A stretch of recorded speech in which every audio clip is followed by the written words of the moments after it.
This is the Clear Money Talk podcast, offering up creative solutions for your retirement future through education, choice, transparency, and empathy. Now, your host, CEO and founder of Clear Financial Partners, Tim Clairmont, and co-host, Tyler Andrews.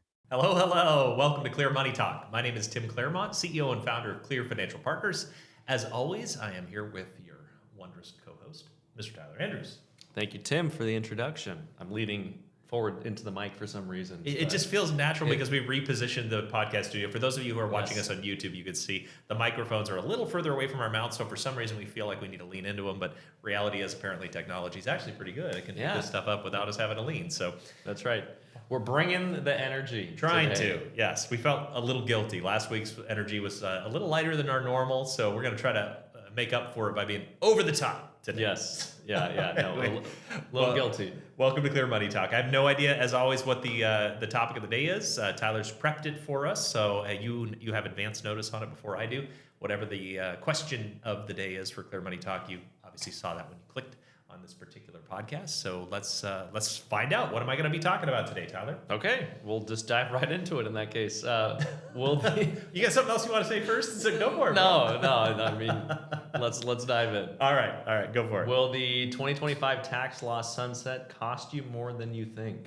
Ooh, interesting. Well, it's going to be kind of a fun topic. This is a really interesting topic. So the 2025 tax law sunset is a quick summary for those of you who are not necessarily up to speed on this stuff. The Tax Cuts and Jobs Act, passed about 10 years ago to fund that particular tax cut, which was a significant tax cut. We've experienced overall, we're in one of the lowest income tax environments that we've ever been in the United States since the income tax was created, and which is it's a nice thing. I'm a fan of lower taxes, whenever we can afford to do so accordingly. But fundamentally, in order to fund those tax cuts, the nature of it was that they needed to be funded for a period of 10 years. That was part of the way that Congress was built in order to cover the funding. And so a lot of the tax cuts were not made permanent 10 years ago with the Tax Cuts and Jobs Act. They were made good for 10 years, and then they would sunset or go away.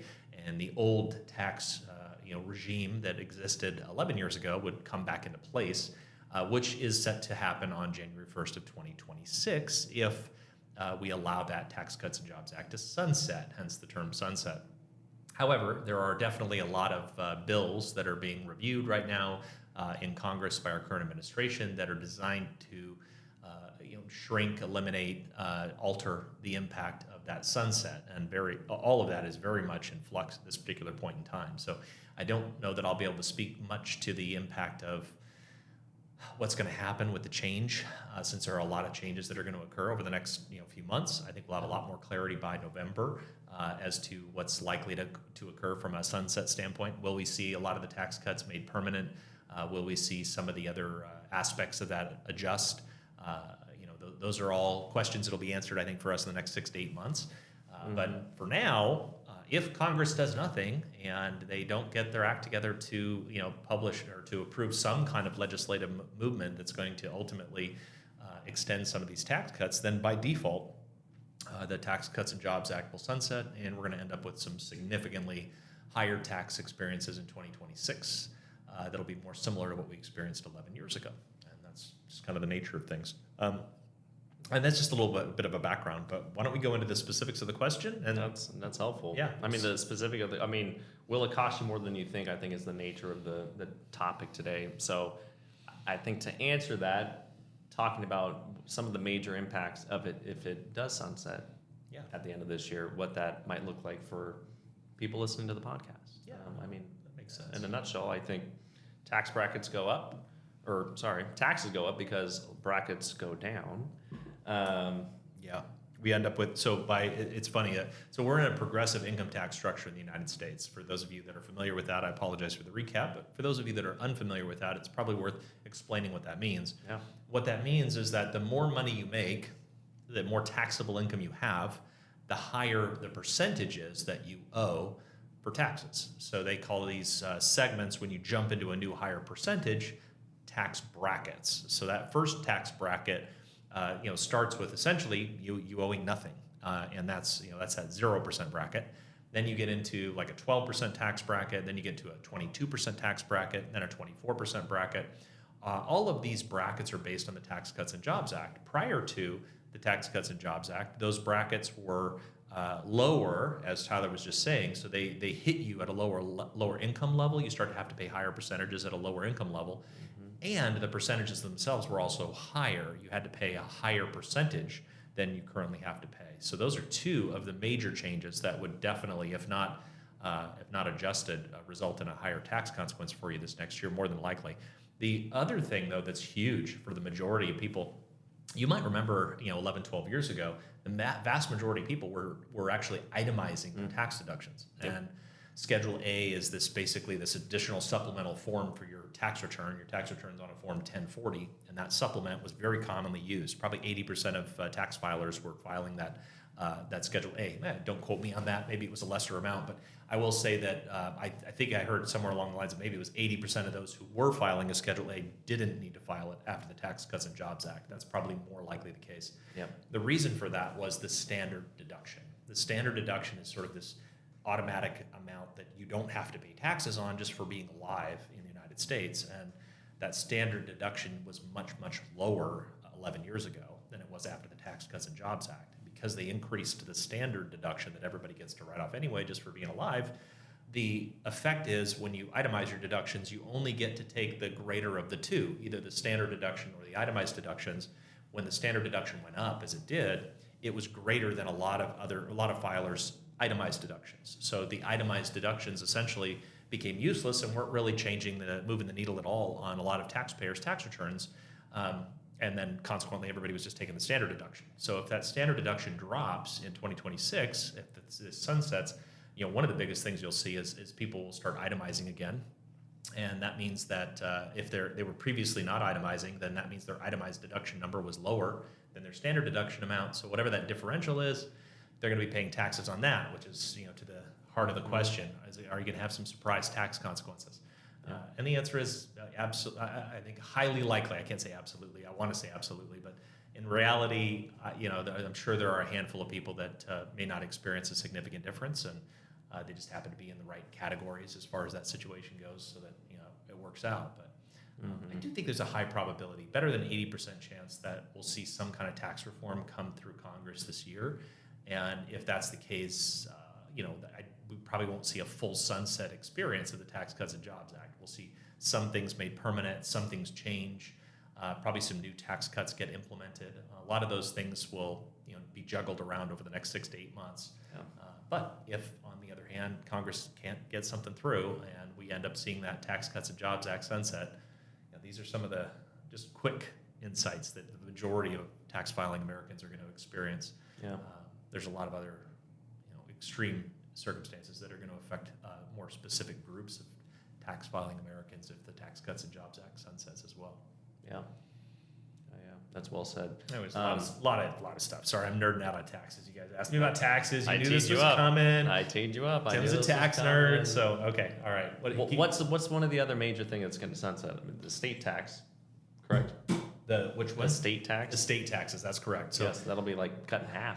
yeah. So the death tax, basically, as it's referred to, and I should say they refer to it technically as the estate tax, but because estate taxes is often confused with state taxes, which are not the same thing. A lot of people have changed the estate tax terminology to refer to it as the death tax, because that's when it comes into play. When somebody passes away, they can pass an unlimited amount of money onto their spouse, no problem, as long as their spouse is also a U.S. citizen. By the way, if your spouse is not a U.S. citizen, definitely take a look at your estate tax implications, because you have some major issues you got to pay attention to. But if you're both U.S. citizens, you can pass an unlimited amount on to either of the spouses. After that, the death tax is a tax on the right to transfer your wealth to somebody other than your spouse. So when you transfer that wealth to your kids or your grandkids or nieces or nephews or friends or anybody else upon your passing, the IRS takes that opportunity to say, hey, you're transferring your money, you're doing that in the United States, we want a piece. And that's what the death tax is, or the estate tax. And it used to be that they would want a piece when you were passing away with a little over $5 or $6 million. The Tax Cuts and Jobs Act changed that to closer to $13 million per person. So if you have some good trust planning, you can usually transfer roughly $25 million, $26 million or so as a spousal unit to your children without having to incur that death tax. However, in the state of Oregon and Washington, two of the worst states to die in the United States, Oregon has their own state estate tax, which that's confusing. Yes, exactly. Which is we call it a death tax. So, it's funny though. There's not to be political, but I whether you're Democrat or Republican or otherwise, I know in speaking with one of the as I have clients on both sides of the aisle, and I totally respect the strong opinions of both sides. I get that this can be a very polarizing environment and very challenging circumstances, but there are a group of Democrats that believe very firmly that the death tax, the verbiage of the death tax, was created as a Republican tool to try to create negative feelings associated with that particular tax, and that they're using that as propaganda to create negative feelings about the death tax. Whether or not you believe that or don't believe that, I'm just try to take that emotion out of it as you're looking at the math, because the math is fundamentally what it is. And this is a certain amount of money that's going to be taken away from your family when you pass away and pass those assets on to your kids. And in Oregon, if you pass on and you have over $1 million as an individual or $2 million as a couple, everything over that number is going to get hit with this death tax or estate tax to the tune of 10 to 15%. And that's not insignificant. A lot of people nowadays have $3, $4, $5 million of net worth. It's not uncommon to do that. And if you're in your 60s at $2 or $3 or $4 million of net worth, imagine what your net worth is likely to be, assuming some appreciation on your real estate or other assets that you might have by the time you're in your 80s or 90s.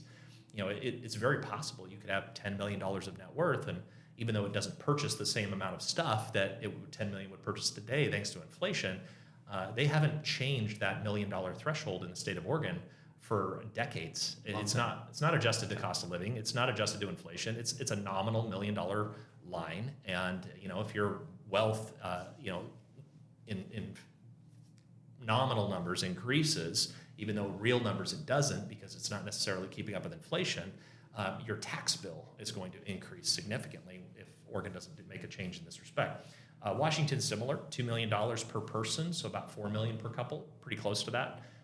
And there are some things to do to make sure you capture those couple deductions. It's not like you just automatically get it as a couple, so make sure you're dotting your I's and crossing your T's along those lines. Yeah. But if the Tax Cuts and Jobs Act sunsets, you're going to go back to that more like $5-6 million is what they're speculating per person. So only 10 to 12 million or so would be protected. So if you end up with a tax bill on an estate of $15 or $20 million as an example, that would have been tax-free now under the current Tax Cuts and Jobs Act. But potentially as soon as next year, you could see that tax bill come in on everything over maybe $10 to $12 million as far as your estate is concerned. And if you had a $20 million estate that you're passing on to your family, and you all of a sudden have a $12 million threshold of no taxes, that $8 million is not at 10 or 15%.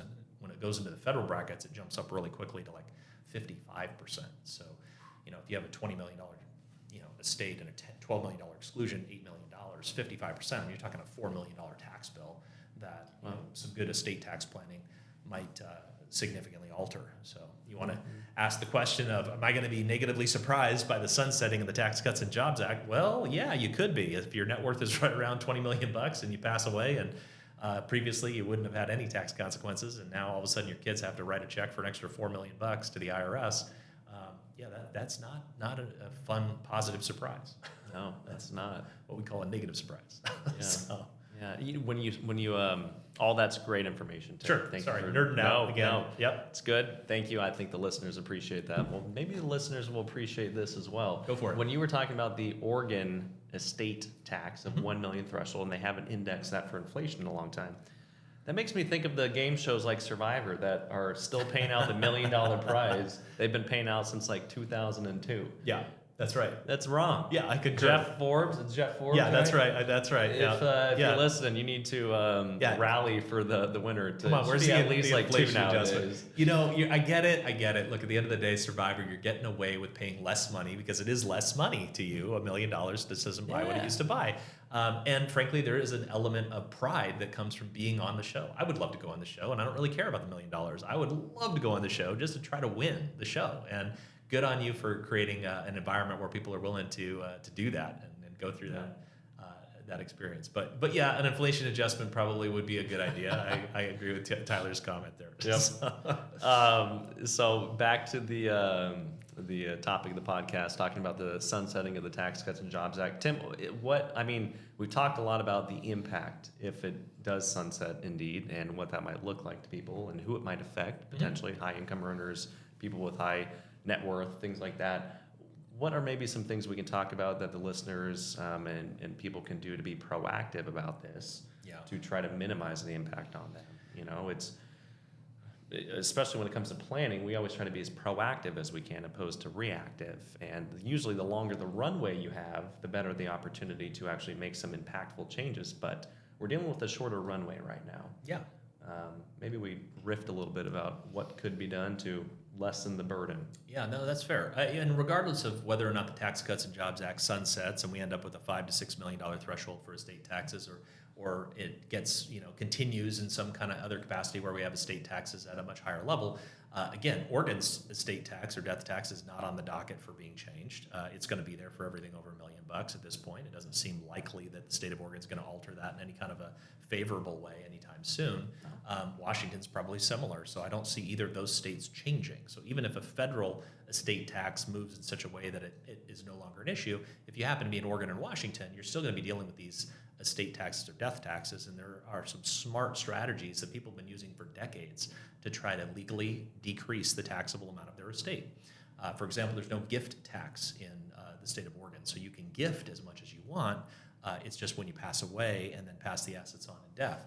Now, there is a look-back period for how long ago you gifted money. If you then pass away, you can't gift money on your deathbed and then die a couple days later and not have to pay taxes on it. You have to have given it away for at least 3 to 5 years prior, depending on you have to take a look into seeing whether you're giving it directly to individuals or a trust or what the implications are.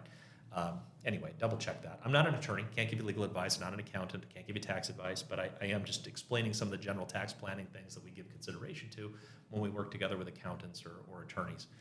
When I think about one of the most common strategies that people use, and this is very common amongst our clients who are about 70 years old. So if you're 70 and your spouse maybe is similar in age, that's probably the sweet spot where we see the majority of clients start to think this way.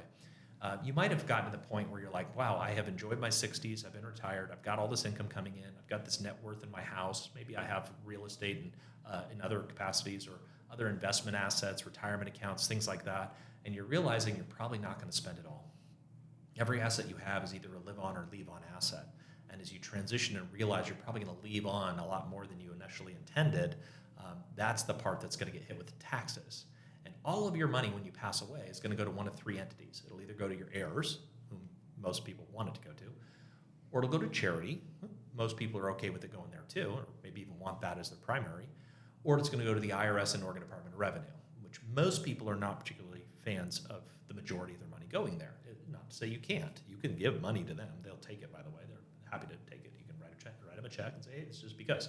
I don't know anybody that's ever done that, but you can do that. So fundamentally, if those are the 3 entities, then the name of the game is how do we shrink the amount of money that's going to go to the ones we don't want to get the money and increase the amount of money that's going to go to the ones we do want to get the money.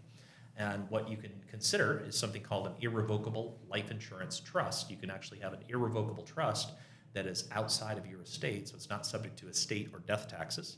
And you can put a life insurance policy inside of it, and then you can purchase that life insurance policy by transferring a portion of your assets on a regular basis. And if you consider the amount of money you transfer into that trust versus the amount of tax-free death benefit that pays out upon your passing, you can actually experience a significant jump in terms of the amount of wealth that you're passing on to the next generation. And if you use things like joint survivor policies, for example, right around 70 years old, you might be able to get anywhere from a double to a triple to even a quadruple of the value. So, for example, if you had an extra $500,000 you thought you weren't going to be spending, you might be able to turn that into an extra $1 to $2 million income and estate tax-free for your family. And we've done that many times with many clients before. So, these are some of the strategies that you can consider. If you wait and you do this when you get older, at 75 or 80, for example, instead of a double, triple, quadruple, you might experience more like a 150 to 200% increase. So maybe it's going to be that same 500,000 becomes somewhere around 750 to $1 million instead of potentially $1 to $2 million. Yeah. But the younger you are when you can do this kind of planning, the higher the multiple you're likely to get for your heirs, and the bigger amount of money you could potentially leave behind and legally shrink that tax bill from death taxes. Yeah. What about Roth conversions? Roth conversions are a hot topic these days. Sure. As they should. I think it can be a valuable tool and resource and strategy, whichever way you want to coin the phrase, to minimize the impact of higher tax rates. And a lot of clients who have done such a good job of saving in their retirement accounts. We're all told to save in our retirement accounts, try to max it out, get the current tax deductions for saving in your 401ks and your IRAs, but eventually you got to rip the Band-Aid and pay the taxes. And you can make the decision on when you pay the taxes, or eventually if you wait too long, Uncle Sam, the federal government, will tell you when you need to start taking money out of those accounts. And you have no control over what the tax brackets will look like when that time comes. So being in control, being in the driver's seat of when you take the money out, how much you take out, and potentially how much you pay in taxes is something that's completely in all of our courts to decide.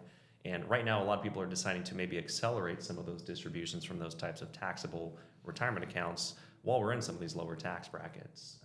Tim and I often talk about low-hanging fruit, if you will. The low-hanging fruit's usually the easiest to grab if you're hunting for fruit, that is. And taking advantage of some of those lower-hanging tax brackets, quote-unquote, that low-hanging fruit, might be advantageous for people to consider this year or previous years if you have already done that. What are your thoughts on that, Tim? Oh, my thoughts are I'm actually going to Survivor now and thinking it's a lot easier to get the coconut that's lower down than it is to get the coconut that's higher up the tree. You're not going all the way up to the top. Grab that low-hanging fruit. So as far as the low-hanging fruit, Roth conversions are really a good thing to give some consideration to. When we're looking at taxation, we're not looking at taxation on a year-by-year basis. Yes, of course, you pay attention to that, but our objective is to minimize legally the lifetime taxation of our clients' assets. And we're looking at it over the rest of your lifetime as well as your heirs when they come into the money, if you're passing money on to your heirs. And you have to give consideration to all of the variables in that math equation. What are your income tax brackets? What are your income tax brackets likely to be in the future? What are your heirs' income tax brackets? And that considers the state that you're in. For example, Oregon state income tax is at 9%. Washington, there's no state income tax. So, if you're a married couple who has children in the state of Oregon and you're in Washington, it might make a lot of sense for you to seriously consider converting all of your IRA money into Roth IRA money, just so that when your heirs receive that money, they're going to not have to pay income taxes on that Roth money in distribution, especially if they're in a state where there's some income taxes. California, of course, at 10%, is an even larger income tax bracket. So alternatively, if you're in a very low tax bracket in the state of Oregon or California, even if you do have a state income tax, it might make sense to fill some of those lower brackets and prepay that tax burden, especially if your children or your heirs that you intend to leave money to are in higher tax brackets. Even if they might not be in a high tax bracket state, they may be in a high federal tax bracket. So it's always a comparison to your bracket versus their bracket and how long you have from a time standpoint. But generally speaking, just doing Roth conversions is one way to shrink your estate legally. Think of it this way: if you have $1 million IRA account that's going to have a tax burden on it upon passing, and let's say you have a $3 million estate, your house and everything else is you're going to pass some assets on to your kids, and you die in the state of Oregon. Well, we know $2 million is not subject to estate taxes in Oregon if you do some basic estate tax planning. But that last million over the 2 threshold is going to get hit with about 10%. It's $100,000. So if you have $1 million IRA account and you just say, hey, I'm going to convert this to a Roth IRA prior to passing away, maybe you had some other non-qualified money in the bank, and you could say, let's just turn this $1 million IRA to a Roth IRA, make it income tax free, and we'll just pay that tax bill, which is probably $300,000 to $400,000 out of your non-qualified like CDs, bank account, checking savings account assets. Let's pretend that tax bill was $400,000. Now that $1 million is tax free for your heirs, income tax free, and you've just taken your $3 million total estate that previously included that $400,000 in CDs and checking and savings stuff, and that $400,000 isn't there anymore. So your overall gross estate is now $2.6 million instead of $3 million. Only $600,000 is above that $2 million threshold, and now your heirs are only paying $60,000 potentially to the state of Oregon because $600,000 is over that $2 million threshold. So you may have decreased the estate tax burden by $40,000 in the state of Oregon in this example, and you've completely eliminated and prepaid the income tax consequences on the IRA account from a Roth conversion standpoint. Now, whether or not that was a good decision still comes down to comparing your bracket to your kids' brackets and whether or not $400,000 was a good price to prepay for that $1 million tax bill or not. That also needs to be considered. But in general, if you have a little more time to do this as well, you can try to use some of those lower tax brackets to prepay that tax bill by doing partial Roth conversions over time. And in the end, the whole goal is to pay the least amount of money to the IRS legally and make sure the most amount of money is going to go to your family if that's your intent. Yeah, well said. We're tax nerding. We're at 25 minutes. We probably got to bring this to a close and do adjust the answer. It's our podcast. We can go for as long as we want. That's true. I think the number of people that are going to listen is going to go way down if we go much longer. Starts falling off little by little. So good luck with just the answer, Tyler. Yeah. Oh, he's teeing me up. Okay. I will say, look, as far as this is just the answer. So as far as just the answer, I do want to say, go back and listen to the whole thing. If you really, really want to nerd out, it's really hard for us to summarize everything we just covered in a just the answer. There's a lot of really good meat there. You might want to slow it down. I was talking pretty fast because I was having a good time because you asked me about taxes. But yeah, there's a lot of meat there, and I can't imagine we're going to be able to cover all of it with just the answer very well. But go for it, Tyler. No, yeah, and I think at the end of the day, if you feel like you're somebody that might be affected one way or the other, positively, neutral, or negatively with the change in tax law that is potentially upon us, you should do some of your own due diligence and research into this as well. I think the podcast right now is a great place to start, but just make sure that you understand your situation and how the change in taxes, whatever that might look like, because all of it's a lot of speculation right now, what that might look like for you. So that way you, again, can be as proactive if you want to do anything different, opposed to having to be reactive when you're in the moment. So just the answer for the podcast. The topic is, will the 2025 tax law sunset cost you more than you think? Tim first went over talking about what this means. It's the Tax Cuts and Jobs Act that went into effect in 2017. Essentially, reduced taxes for most Americans. It increased the standard deduction, making it easier when you actually file your taxes and putting more money back into your pocket. Also increased the estate tax threshold for people, the quote-unquote death tax, if you will, so that way you can essentially pass more money on to the next generation and pay less or taxes on that money. So those are some of the big provisions of what that Tax Cuts and Jobs Act did, along with many other smaller things. But those are really the big three that most people talk about when it comes to that.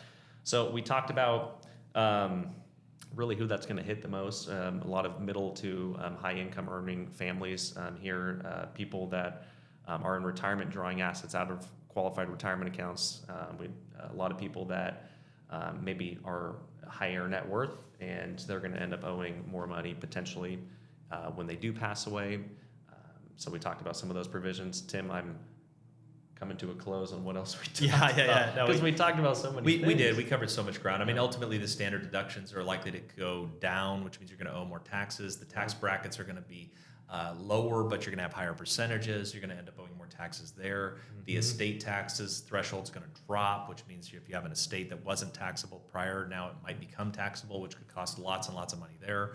And we also speculated on the fact that at the end of the day, the current administration is working very hard, I think, to update tax reform in one way or another, and we'll likely see some kind of change. Whatever that change is will likely have a trickle-down effect on the rest of the strategy and everything else that's going on with this sunsetting situation. However, if they don't get something passed, you will see a massive increase in the majority of taxes this next year for the majority of taxpayers.